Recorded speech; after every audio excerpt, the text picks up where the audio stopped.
அஸ்ஸலாமு அலைக்கும். இன்றைக்கி 100 ரூபாய் சமையல் நம்ம பார்க்க போகிறது அரேபியன் மந்தி பிரியாணி. இது எப்படி செய்கிறதுன்னு பார்க்குறதுக்கு முன்னாடி 100 ரூபாய் சமையல் சேனலை சப்ஸ்கிரைப் பண்ணுங்கள், லைக் பண்ணுங்கள், கமெண்ட் பண்ணுங்கள். இப்போ நம்ம எப்படி சமைக்கிறது என்னன்னு பார்க்கலாம். இந்த ட்ரை லெமனுக்காக நம்ம கொஞ்சம் மெனக்கடணும். சூப்பர் மார்க்கெட்டில் கிடைக்கும். பாக்கெட்டில் 40 பீஸ் 50 பீஸ் இருக்கும். நீங்கள் என்ன பண்ணுறீங்க, இதுக்கு ஈஸியாக வீட்டிலே தயாரிக்கலாம். அதை எலுமிச்சப்பழத்தை வாங்கிக்கோங்க. தண்ணியில் உப்பு போட்டு நல்லா கொதிக்க வச்சு இந்த லெமனை எடுத்து வெயிலில் காய வச்சுருங்க. ட்ரை பண்ணி காய வச்சுருங்க. நல்லா சுள்ளு அடிக்கிற வெயிலில் ஒரு 15 நாள்லேருந்து 20 நாள் நல்லா காயணும். இந்த மாதிரி சுருங்கணும். காய்ச்சிச்சுன்னா நம்ம ட்ரை லெமன் ரெடி ஆகிடும். சரிங்களா? அடுத்து இதுக்கு என்னென்ன மசாலா தேவைப்படுதுன்னு நம்ம பார்க்கலாங்களா? இப்போ அடுத்தது சீரகம் நான் இப்போ 3 ஸ்பூன் எடுத்திருக்கேன். 2.5 கிலோ பிரியாணி செய்ய போகிறேன். அதனால் லவங்கப்பட்டை ஒரு 25 லவங்கப்பட்டை கிட்ட எடுத்துருக்கிறேன். சரிங்க. பட்டை ஒரு 5 துண்டு எடுத்திருக்கேன். ஏலக்காய் ஒரு 10 ஏலக்காய் போதும். மசாலா கம்மி தான். காரத்துக்கு முக்கியம் மிளகு மட்டும் தான். ஆனால் மிளகு 3 ஸ்பூன் எடுத்துக்கேன். நீங்கள் தேவையான அதிகமாக எடுத்துக்கோங்க. அப்புறம் அன்னாச்சி பூ ஒரு 3 எடுத்துருக்கிறேன். 2 ட்ரை லெமன் வறுத்து அரைக்கிறதுக்காக எடுத்திருக்கேன். இது என்ன பண்ணணும், இது எல்லாத்தையும் என்ன பண்ணுங்க, நல்லா கடாயில் வறுத்துட்டு நல்லா பவுட்ரு பண்ணிக்கோங்க.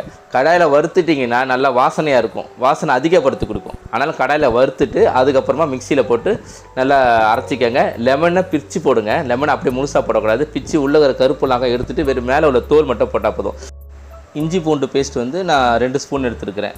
சரிங்களா? காரத்துக்கு மிளகாத்தூள் நம்ம தான் காரம் அதிகமாக சாப்பிடுவோம். பட் அரேபியன் பொறுத்த வரைக்கும் அவங்க காரம் கம்மியாக தான் சாப்பிடுவாங்க. ரொம்ப கம்மியாக சேர்த்துக்குவாங்க காரத்தை. ஆனால் நம்ம ஸ்டைலுக்கு நம்ம காரம் அதிகமாக சேர்த்துக்குவோம். அதனால் காரம் அதிகமாக சேர்த்துருக்கேன். நம்ம ரெகுலராக 2 ஸ்பூன் போடுவோம். இப்போ நான் எங்கள் வீட்டில் காரம் கொஞ்சம் கூட சாப்பிட்றதுனால 3 ஸ்பூன் போட்டிருக்கேன். உங்களுக்கு தேவையான அளவுக்கு காரம் போட்டுக்கோங்க. மஞ்சத்தூள் நம்மளுக்கு கண்டிப்பாக தெரியும். எல்லா சமையலும் மஞ்சத்தூள் சேர்த்துக்கும். ஹெல்த்துக்கு நல்லது. அடுத்தது ஒரு ஸ்பூன் மஞ்சத்தூள் சேர்த்துருக்கேன். இந்த மந்தி பிரியாணி பொறுத்த வரைக்கும் எல்லா ஹோட்டல்லையும் கிடைக்காது. சில குறிப்பிட்ட ஹோட்டலில் மட்டும் தான் ஸ்பெஷலாக கிடைக்கும். இப்போ நம்ம அந்த அதே மசாலா தான் போட்டு செய்கிறோம். இது அதோட நல்லாவே வரும். நம்மளுக்கு இது கொஞ்சம் வித்தியாசமாக இருக்கும். கண்டிப்பாக வீட்டில் இருக்கவங்க யாருக்கும் பிடிக்காதுன்னு சொல்ல மாட்டேன். எல்லாருக்கும் பிடிக்கும். இந்த மசாலா தான் இது நான் எங்கள் சிஸ்டர் ஃபாரினில் இருக்காங்க. அவங்கள்ட்ட கேட்டு இந்த மசாலா நான் தெரிஞ்சுக்கிட்டு உங்களுக்கு சொல்கிறேன். லெமன் எலுமிச்சப்பழத்தை ஒரு முழு எலுமிச்சப்பழத்தை சாறு புழிஞ்சு இதில் சேர்த்துக்கங்க. இப்போ இது நல்லா மிக்ஸ் பண்ணிக்கோங்க. இதுதான் இப்போ மெயின் மந்தியோட மசாலா. இவ்வளோ தான், வேறு ஒன்றும் ஸ்பெஷலாக ஒன்றும் கிடையாது. இந்த மசாலா நம்ம நல்லா மிக்ஸ் பண்ணிக்கிட்டு தண்ணி விட்டுக்கோங்க. கொஞ்சம் நம்ம சிக்கனில் இதை அப்ளை பண்ண போகிறோம். அதனால் தேவையான அளவுக்கு தண்ணி விட்டுட்டு நல்லா கலந்துக்கோங்க. கலந்தால் தான் இந்த உப்பு காரம் எல்லா மசாலும் எல்லா இடத்துலையும் போய் சேரும். நம்ம சிக்கனில் எல்லா இடத்துலையும் பரவுறதுக்கு இது கொஞ்சம் ஈஸியாக இருக்கும். ஃபுட் கலர் எப்போவுமே பசங்களுக்கு கலர்ஃபுல்லாக இருந்தால் தான் பிடிக்கும். பெரியவங்களுக்கும் சரி, ஒரு மாதிரி மஞ்சளாக இருந்தால் பிடிக்காது. ஃபுட் கலர் போட்டுக்கோங்க. தேவையான அளவுக்கு கேசரி கலர் போட்டுக்கோங்க. இப்போ என்ன பண்ணுறோம், நான் பசங்க நிறைய விரும்பி சாப்பிடுவாங்கன்னு சிக்கன் கொஞ்சம் அதிகமாக எடுத்திருக்கேன். 2 கிலோ தான். பட் ஆனால் சிக்கன் நான் 4-5 கிலோ எடுத்திருக்கேன். பெரிய பெரிய பீஸாக போட்டு கூடு போட்டுக்கோங்க நல்லா. ஏன்னா மசாலா அப்போ தான் அது உள்ளே இறங்கும். அதனால் நல்லா கீறி விட்டுக்கோங்க. கீறி விட்டு மசாலாவை நல்லா அப்ளை பண்ணுங்கள். சிக்கனில் எல்லா இடத்துலையும் பரவுற மாதிரி எங்கேயும் விடுபடாமல் கேப்லாம் இல்லாமல் நல்லா ஃபுல்லாக அப்ளை பண்ணிவிட்டு அதை ஒரு 1 மணி நேரம் 1.5 மணி நேரம் சும்மா ஊற வச்சா போதும். எடுத்துக்கோங்க. நான் அரிசி அளவு எடுத்திருக்கேன். 2 கிலோ அரிசியை ஒரு பாத்திரத்தை அளவு எடுத்துட்டேன். ஏன்னா நம்மளுக்கு தனியாக சாப்பாடு வடிக்க போகிறோம், தம்மில் விட போகிறோம். அதுக்கான தேவையான நான் அளவு எடுத்திருக்கேன். இப்போ நம்ம சமைக்க ஸ்டார்ட் பண்ணுறோம். ரீஃபண்ட் ஆயில் ஒரு 1/2 லிட்டர் எடுத்துக்கோங்க. 500 ml எடுத்துக்கோங்க. எடுத்துகிட்டு பிரிஞ்சி இலை ஒரு 6 இலை. எதுக்கு ஓரம் போடுறேன், நடுவில் கொஞ்சம் மேடாக இருக்குது. அதனால தான் நான் ஓரத்தில் போடுறேன். ஓரத்தில் தான் சூடாக எண்ணெய் நிற்கிது. அதனால் சரிங்களா? போட்டுட்டு இப்போ வெங்காயம் நான் ஒரு 1/2 கிலோ வெங்காயம் எடுத்திருக்கேன். நிறைய தேவைப்படாது. 2 கிலோவுக்கு ஆக்சுவலாக பிரியாணினா 1 கிலோ தேவைப்படும். இதுக்கு நம்ம 1/2 கிலோ வெங்காயம் எடுத்தாலே போதும். சரிங்களா? 1/2 கிலோ வெங்காயம் எடுத்து நல்லா வதக்கிக்குங்க. வெறும் பிரிஞ்சி இலை தான், வேறு எதுவும் போடக்கூடாது. பிரிஞ்சி இலை, வெங்காயம், பச்சை மிளகாய் இதை போட்டுட்டு நல்லா வெங்காயத்தை ஃபுல்லாக ப்ரௌன் ஆகிற வரைக்கும் வதக்கிக்கோங்க. நல்லா வதங்கட்டும். ஓவராக வதங்கணும் இல்லை, நார்மலாக வதங்க பாருங்கள். இந்த அளவுக்கு வதங்கினாலே போதும். இப்போ என்ன பண்ணுங்கள், நம்ம எடுத்து வச்ச சிக்கனை எடுத்து அதில் ஃபுல்லாக அடுக்கிக்கோங்க. நான் சிக்கன் நிறைய எடுத்தனால பாத்திரத்தை கொஞ்சம் அகலமான பாத்திரம் எடுத்திருக்கேன். ஏன்னா சிக்கன் அந்த இடம் ஃபுல்லாக நம்ம ஃப்ரை பண்ண போகிறோம். அதை டபுள்ஸ் 2 சைடும். அதனால் பெரிய பாத்திரமாக எடுத்திருக்கேன். நீங்கள் நான் வெங்காயம் வதங்கும் போது சிக்கன் போடும்போது பெரிய பாத்திரம் எடுத்துக்கிட்டால் கூட நீங்கள் சமைக்கும் போது வேணால் பாத்திரத்தை சின்னதாக இருக்கலாம். எத்தனை கிலோ அரிசி போடுமோ அதுக்கேற்ற பாத்திரத்தை மாற்றிக்கலாம். இப்போ நான் சிக்கனை ஃபுல்லாக கீழே ஒரு சைடாக வைக்க போகிறேன். பார்த்தீங்களா? இப்போ லைட்டாக ப்ரௌன் ஆகணும் பாருங்கள். ஃபுல்லாக லே பண்ணிட்டேன். சிக்கனில் கண்டிப்பாக தண்ணி இருக்கும். தண்ணி முடிஞ்சு இருக்கும். நம்ம இதை அனலில் வச்ச உடனே அந்த தண்ணியெல்லாம் கொஞ்சம் கொஞ்சமாக தண்ணி விடும். ரொம்ப ஸ்பீடாக வைக்காதீங்க. நார்மல் ஸ்லோவில் வச்சுட்டு குக் பண்ணுங்கள். பாருங்கள், ஒரு பக்கம் லைட்டாக, ரொம்ப இல்லை, லைட்டாக செவந்துடுச்சு. திருப்பிட்டேன். சிக்கனை பொறுத்த வரைக்கும் ரொம்ப நேரம் வேக வைக்கணும் அவசியம் கிடையாது.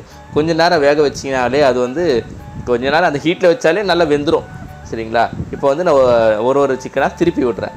திருப்பினா தான் ஒரு பக்கம் லைட்டாக செவந்துருக்கு, ஒன்று மறுபக்கம் செவறதுக்காக திருப்பி விட்டுட்ருக்கேன். இதை நம்ம வேறு ஸ்டைலில் கூட செய்யலாம். இட்லி குண்டானில் ஒரு அடித்தட்டை விட்டு 2வது தட்டில் வச்சுட்டு மேலே சிக்கன் அடிக்கிட்டு கீழே கொஞ்சம் நல்ல தண்ணியை ஊற்றிட்டு வச்சிங்க, அந்த ஆவியில் அது வெந்துட்டு அந்த தண்ணி அந்த குண்டானில் இறங்கிடும். அதிலோட நம்ம சமைக்கலாம். இப்போ நான் வந்து வெங்காயத்தை வதக்கியிருக்கோம்ல, அதில் சமைக்கலான்ட்டு பண்ணுறேன். ஏன்னா இப்போ வெங்காயம் டேஸ்ட்டும் வெங்காயம் வதங்கினோன்னு ஒரு டேஸ்ட் இருக்கும் உங்களுக்கு, அந்த டேஸ்ட்டும் இதுவும் சேர்ந்துருக்கும். இந்த மசாலா இது தனி சாப்பாடுக்காக தனி மசாலா தேவையில்லை.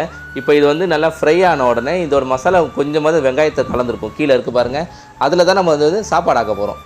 சரி, கொஞ்ச நேரம் மூடி போட்டு வச்சுருவோம். சரிங்களா? இப்போ வந்து பாருங்கள், மூடி திறந்தாச்சு, தண்ணி விட்டுருக்கு பார்த்தீங்களா, சிக்கனில் இருக்கிற தண்ணி கொஞ்சம் விட்டுருக்கு. இப்போ அந்த தண்ணி ட்ரை ஆன அவசியம் கிடையாது. நார்மலாக சிக்கன் நேரம் வெந்துட்டுருக்கும், இப்போவே நம்ம சாப்பிட்ற ஸ்டேஜ்லாம் இருக்கும். பட் ஆனால் நம்ம திரும்ப அதை ஃப்ரை பண்ண போகிறோம், அதனால் போதும் இது. இப்போ என்ன பண்ணுங்கள், இந்த சிக்கனை ஒன்றா எடுத்து வேறு ஒரு பாத்திரத்தில் எடுத்து தனித்தனியாக எடுத்துருங்க. வெறும் சிக்கனை மட்டும், மசாலா எதுவுமே இல்லாமல் நல்லா கொஞ்சம் வடிகட்டிட்டு சிக்கனை மட்டும் எடுத்துருங்க. சிக்கனை எடுத்துட்டோம். இப்போ வந்து சிக்கனை தனியாக வச்சுருக்கோம். இப்போ நான் வந்து ரைஸ் செய்கிறதுக்கு ஸ்டார்ட் பண்ண போகிறோம். இப்போ அதில் கொஞ்சம் தண்ணி தான் இருக்கும். நம்ம அரிசி அளவு எடுத்தோம்ல, அதில் 2 மடங்கு தண்ணி ஊற்றணும். சரிங்களா? ஒரு பாத்திரத்தை எடுத்திங்கன்னா 2 மடங்கு. நார்மல் பிரியாணிக்குன்னா அதில் ஆல்ரெடி தக்காளி அந்த தண்ணி இருக்கும், அது 1 மடங்கு போதும். பட் ஆனால் இதுக்கு வந்து 2 மடங்கு கொஞ்சம் கம்மி பண்ணிக்கோங்க. இப்போ வந்து உலை கொதிச்சிச்சு. இப்போ நம்ம வந்து அரிசி போட்டுடலாம். சரிங்களா? உப்பு பார்த்துக்கோங்க, தேவையான உப்பு எவ்வளோன்னு போட்டுக்கோங்க. இதுக்கு சாப்பாடு அது சிக்கனில் வேறு மாதிரி இருக்கும், இப்போ தண்ணி கம்மியாக இருக்கும், அது தேவையான உப்பு போட்டுக்கோங்க. கொதிக்கும் போது உப்பு பார்த்தீங்கன்னா தெரிஞ்சிடும் உங்களுக்கு, உப்பு எவ்வளோ தேவைன்னு போட்டுக்கலாம். இப்போ நம்ம இது ஒரு பக்கம் இருக்க, நம்ம அடுத்து வேறு வேலை பார்க்கலாம். இப்போ ஒரு தவா எடுத்துக்கோங்க, பெரிய தவாவா எடுத்துகிட்டு அதில் வெண்ணெய் பட்டரை வந்து எப்படியோ ஒரு இதுக்கு எனக்கு வந்து ஒரு 1/4 கிலோ வெண்ணெய் வாங்கியிருக்கேன். வெண்ணெயை ஃபுல்லாக இதில் அப்ளை பண்ணிவிட்டு நம்ம சிக்கனை வந்து ஃப்ரை பண்ண போகிறோம். சிக்கனை ரொம்ப டீப்பாக ஃப்ரை பண்ண அவசியம் இல்லை, ஆல்ரெடி சிக்கன் வந்து நம்ம மசாலாலே வெந்துடுச்சு. இப்போ வந்து சும்மா லைட்டாக ப்ரௌன் ஆகிறதுக்கு தான். இப்போ பாருங்கள், ஒரு பக்கம் வச்சுருங்க, ஒரு 5 மினிட்ஸ், அதிகம் வந்து 5 நிமிஷமே. லைட்டாக கொஞ்சம் அது வெண்ணெய் நல்லா சூடாகிடுச்சு. 5 நிமிஷம் அதை வச்சுட்டு அப்புறம் அடுத்த பக்கம் திருப்பி அந்த பக்கமும் ஒரு 5 நிமிஷம் வச்சுட்டு நீங்கள் இந்த சிக்கன்லாம் எடுத்து திரும்ப வேறு ஒரு பாத்திரத்தில் அடுக்கி வச்சுக்கோங்க. வேலை பெருசாக இருக்கும், பட் ஆனால் செலவு கம்மி, ஆனால் டேஸ்ட் நல்லாயிருக்கும். பசங்களுக்கு இந்த சிக்கனே ரொம்ப பிடிக்கும். ஏன்னா இந்த மந்தி மசாலா போட்டிருக்க இந்த மசாலாவோட டேஸ்ட்டே உங்களுக்கு டிஃப்ரெண்ட்டாக இருக்கும். லெமன்லாம் போட்டிருக்கும், ஆனால் டேஸ்ட்டே நல்லாயிருக்கும். ஒன்று சொல்ல மறந்துட்டேன் உங்களுக்கு, நம்ம வந்து நான் 2 எலுமிச்சை வந்து நம்ம மசாலா அரைச்சிருக்கோம்.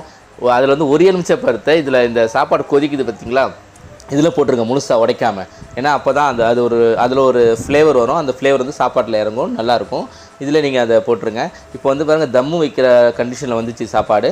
இப்போ வந்து நம்ம ஒரு ஈர துணியை புழிஞ்சு அது மேலே போட்டு தம்மு கேட்க போகிறோம். தம்முக்கு பிரியாணி மாதிரியே தான் தம்மு கேட்க போகிறோம். நல்லா ஃபுல் ஃப்ளேமில் வந்து ஒரு 5 மினிட்ஸ் வைங்க, ஆவி வெளியே வந்துடும். ஆவி வெளியே வந்த உடனே ஒரு 10 நிமிஷம் ஸ்லோவில் வச்சிங்கன்னா பிரியாணி ரெடி ஆகிடும். இப்போ பாருங்கள், சிக்கனும் நம்மளுக்கு ஒரு பக்கம் ரெடி ஆகிடுச்சு. இன்னொன்று சொல்ல மறந்துட்டேன், என் சேனலை சப்ஸ்கிரைப் பண்ணுங்கள், லைக் பண்ணுங்கள், கமெண்ட் பண்ணுங்கள், சமைச்சு பார்த்துட்டு செய்யுங்க, கண்டிப்பாக மறந்துடாதீங்க. ஓகே, ரைஸ் ரெடி ஆகிடுச்சு.